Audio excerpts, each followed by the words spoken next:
मैं हूं मोहम्मद बिलाल, आपका फ़िज़िक्स टीचर। और आज हम एफएससी पार्ट 1 के लेक्चर नंबर 1 चैप्टर नंबर 1 का आगाज़ कर रहे हैं। तो आइए शुरू करते हैं। बिस्मिल्लाहिर्रहमानिर्रहीम।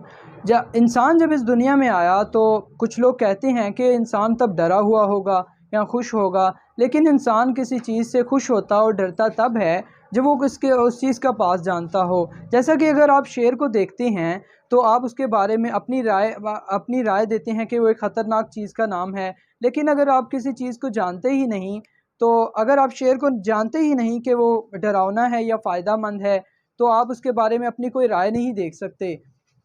इसी तरह इंसान जब दुनिया में आया तो या तो वो खुश था या डरा हुआ होगा, लेकिन ये दोनों बातें गलत हैं। वो पहली निगाह जो थी वो तजस्सुस की थी, जिसे हम क्यूरियोसिटी कहते हैं। इसी क्यूरियोसिटी की बदौलत इंसान ने बहुत सा नॉलेज एक्वायर किया और और वो इस काबिल हो गया कि वो जहान के बारे में अपनी राय दे सके कि ये जहान क्यों बना है और वो यहाँ क्यों आया है। उसी नॉलेज को उस वक्त के फ़िलासफ़र्स ने नाम दिया नेचुरल फ़िलासफ़ी का। लेकिन इस नॉलेज को एक्वायर करते करते ये नॉलेज बहुत ज़्यादा हो गया और इसे डिवाइड करने की ज़रूरत पेश आई। इस तरह इस नॉलेज को दो ब्रांचेस में डिवाइड कर दिया गया। पहले में हमने लिविंग ऑर्गेनिजम्स को रखा, जो कि चल फिर सकते थे और अपना खाना खुद तलाश करते थे, जिसमें प्लांट्स आ जाते हैं, हम लिविंग ऑर्गेनिजम्स ह्यूमंस आ जाते हैं। इसी तरह दूसरी साइंसेस वो हैं जिनमें नॉन नॉन लिविंग थिंग्स को हमने रखा और हम उन्हें फिज़िकल साइंसेस कहते हैं। अब हमारा कंसर्न, चूँकि हमने फ़िज़िक्स पढ़नी है, इसलिए हमारा कंसर्न फ़िज़िकल साइंसेस पे है। तो फ़िज़िकल साइंसेस का नॉलेज भी बहुत ज़्यादा हो गया, तो इसे ब्रांचेस में डिवाइड करने की ज़रूरत पेश आई। मिसाल के तौर पर हमने इसे फ़िज़िक्स में डिवाइड किया, हमने इसे केमिस्ट्री में डिवाइड किया, हमने इसे जियोलॉजी में डिवाइड किया, हमने इसे एस्ट्रोनॉमी में डिवाइड किया।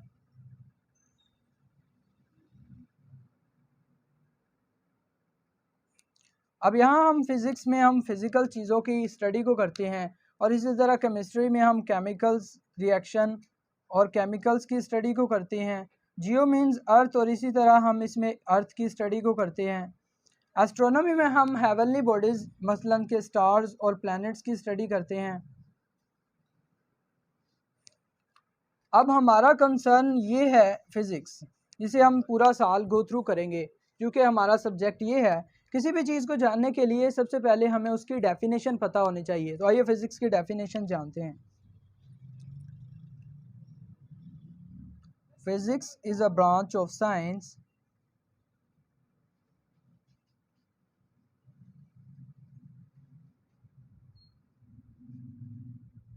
that deals with the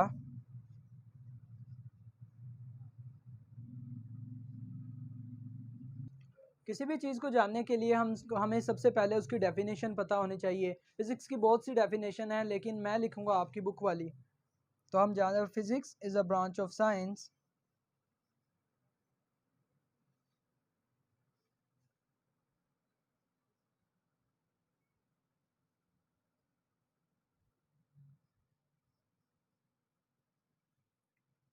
that deals with the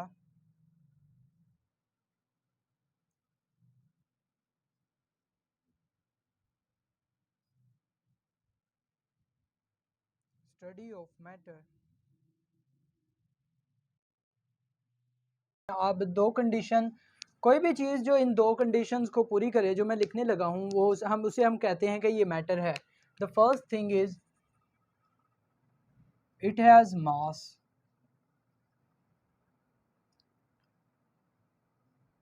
and the second thing is it have volume. अब कोई भी चीज़ है जो इन दो कंडीशंस को पूरा करेगी, हम उसे कहेंगे कि ये मैटर है। एग्जाम्पल से देखते हैं कि ये मेरे हाथ में जो मार्कर है, क्या ये मैटर है या नहीं है। हम देखते हैं कि ये सॉलिड है और इसका कुछ ना कुछ मास भी होगा और इसका कोई डेफिनेटली इसका कोई वॉल्यूम भी है। तो इसी तरह हम कह सकते हैं कि ये सॉलिड एक मैटर है। इसी तरह लिक्विड का कुछ ना कुछ मास होता है और हम उसका वॉल्यूम भी मेजर कर सकते हैं। जैसे कि आप बोतल्स लेके आते हैं तो वो 1.5 लीटर 2 लीटर, ये सब उसका वॉल्यूम ही तो होता है। इसी तरह ये लिक्विड ने हमारे पास ये दो कंडीशंस पूरी की और लिक्विड भी हमारे पास एक मैटर है।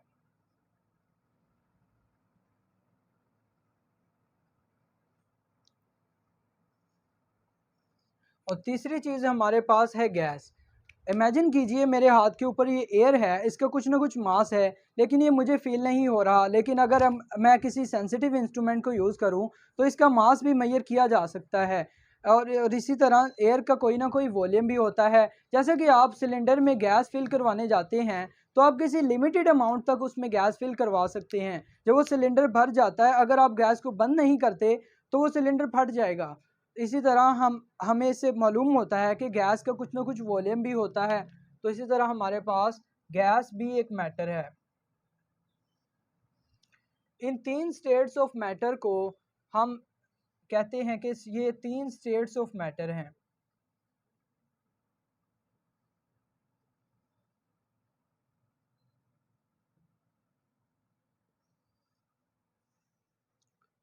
अब हम अपने इर्द गिर्द देखें तो हमें ज़्यादातर चीज़ें मैटर ही नज़र आती हैं। लेकिन आपसे मैं अगर पूछूं कि कोई ऐसी चीज़ बताएं जो कि मैटर ना हो। इमेजिन कीजिए जो हीट हमारे पास हमारे जिस्म से निकलती है या हीट किसी चीज़ से निकलती है, वो एक नॉन मैटर चीज़ है। इसी तरह लाइट है हमारे पास और साउंड है। अब ये दो टर्म्स हो गई हमारे पास, एक मैटर था, दूसरा एनर्जी था। अब तीसरी चीज़ में हम रिलेशनशिप फाइंड करते हैं।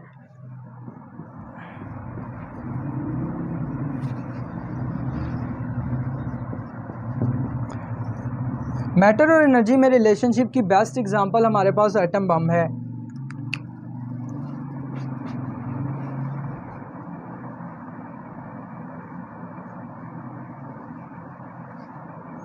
एटॉमिक बम में हम जानते हैं कि यूरेनियम होता है जो कि एक मैटर है। इसी तरह जब ये एटम बम बर्स्ट करता है तो यूरेनियम हमारे पास एनर्जी में कन्वर्ट हो जाता है। इससे बहुत सारी हीट निकलती है और पार्टिकल्स इधर उधर मूव करते हैं और वो उनकी एनर्जी में चेंज हो जाती है।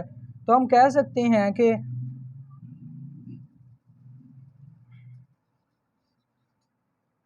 इस तरह हमारे पास ये मैटर है और ये एनर्जी में चेंज हो गया। तो ये इनका रिलेशनशिप हुआ कि matter energy. Physics is a branch of science that deals with the study of matter energy, और इनके दरमियान ये रिलेशनशिप आ गया।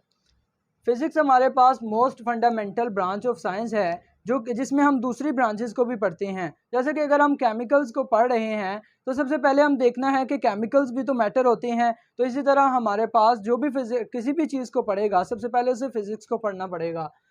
हमारे ये फिजिक्स हमारा हार्ट ऑफ साइंस है। इसके बगैर हम किसी चीज़ को नहीं पढ़ सकते, क्योंकि हर चीज़ जिसे स्टडी किया जा सकता है वो एक मैटर होता है और मैटर को हम फिजिक्स में स्टडी करते हैं। ये हमारे पास फिजिक्स एक एक्सपेरिमेंटल साइंस है जिसमें हम एक्सपेरिमेंट किए बगैर किसी भी चीज़ को अप्रूव नहीं कर सकते, किसी भी चीज़ को लॉ नहीं बना सकते, उसे थ्योरी नहीं कह सकते। तो इसी तरह हमारे पास फिजिक्स में हमें एक्सपेरिमेंट के ज़रिए से प्रूफ देना पड़ता है। इंट्रोडक्शन टू फिजिक्स में आपके पास आपको ये क्वेश्चन आता है, what are the main frontiers of physics. Three main frontiers of physics हैं, study of extremely large objects, इसी तरह study of small objects and the study of middle size object. Study of extremely large objects में हमारे पास universe की study आती है। इसी तरह बिग बैंग थ्योरी जो कि आज से 20 मिलियन ईयर अगो हुई थी। इसके मुतालिक ख्याल साइंटिस्ट का ख्याल है कि एक कायनात एक ज़र्रे से बस्ट करके बनी है, कि ज़मीन सूरज का ही एक हिस्सा है और वो उससे ही जुदा हुई है।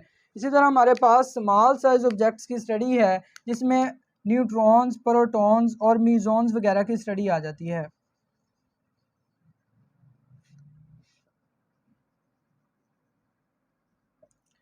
तीसरे नंबर पे हमारे पास मिडल साइज ऑब्जेक्ट्स की स्टडी है जिसमें जो कि हमारे पास आ जाती है अर्थ से लेकर मॉलिक्यूल लेवल तक जितनी भी स्टडी है वो हम मिडल साइज ऑब्जेक्ट में करते हैं।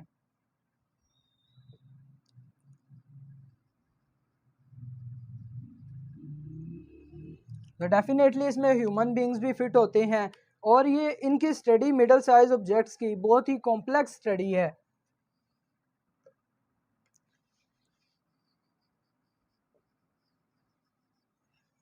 जैसा कि हम देखते हैं कि हम ह्यूमंस को ही लगा लें, हमारे अंदर एक ऑर्गन सिस्टम है, फिर उसके ऑर्गन्स हैं, फिर उन ऑर्गन्स को टिश्यू से बनाया गया है और उसके मुतादिद सेल हैं। इसी तरह प्रोसीड चलता रहता है और ये कॉम्प्लेक्सिटी ख़त्म नहीं होती।